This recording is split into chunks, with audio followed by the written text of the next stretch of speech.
मोदी काका, तुम ऑटो में ओवरलोड सवारी बिठा लेते हो। बताओ, छत के ऊपर भी तुमने सवारियां बिठा रखी हैं। कहीं कोई गिरा जाए तो लेने के देने तुमको पड़ जाएंगे।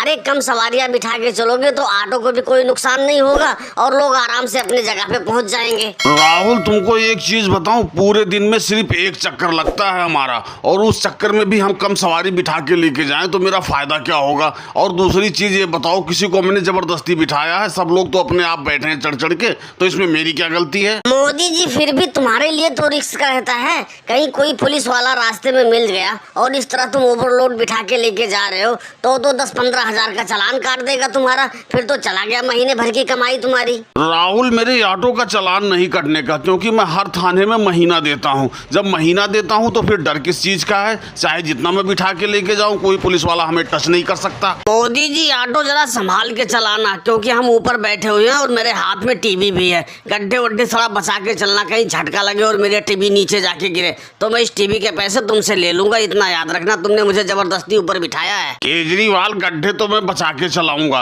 लेकिन तुमको बैठते समय ही मैंने बोल दिया था कि इस टीवी का भी किराया लगेगा। इस टीवी का 50 रुपए दे देना इज्जत से। मोदी जी, जब मैंने तुमको बोला है कि मैं टीवी का किराया दूंगा तो तुम परेशान क्यों हो रहे हो? बस ऑटो ढंग से चलाओ, ऑटो कहीं गड़बड़ मत चला देना, नहीं तो मेरा टीवी का सत्यानाश कर दो। मोदी जी, मुझे अगले चौक पे उतार देना भाई, मैं इस ऑटो से नहीं जाऊंगा, मैं दूसरा ऑटो पकड़ लूंगा, आराम से अपने घर पहुंच जाऊंगा। तुम तो यार इतना तेज चला रहे हो, इतने झटके लगा रहे हो कि ऐसा लग रहा है मैं पीछे गिर जाऊंगा। एक तो मुझे पीछे जबरदस्ती बिठा दिया है, ऊपर से तेज इतना चला रहे हो तुम यार। लालू जी, मैं ऑटो बहुत ज्यादा तेज नहीं चला रहा हूँ। इस सड़क में इतने गड्ढे हैं कि झटके तो लगने ही लगने हैं। बताओ, ये सरकार सड़क ही नहीं बनवा रही है, पता नहीं क्या करेगी, कब तक नहीं बनवाएगी ये सड़क। अगर जो सड़क ढंग की बन गई होती तो आने जाने में सबको सुविधा हो जाती। एक चीज बताइए मोदी जी, जिन लोगों को आपने ऊपर बिठा रखा है ऑटो के, उनसे भी किराया पूरा लोगे या कुछ डिस्काउंट है? हमें तो भाई डिस्काउंट दे दो, क्योंकि हम ऊपर बैठे हैं, झटके अलग खा रहे हैं, धूप अलग से खा रहे हैं, इसलिए डिस्काउंट तो बनता ही है। अखिलेश, डिस्काउंट तो एक पैसा नहीं मिलने वाला है, ठीक है? चाहे तुम ऊपर बैठ के चलो, चाहे लटक के चलो,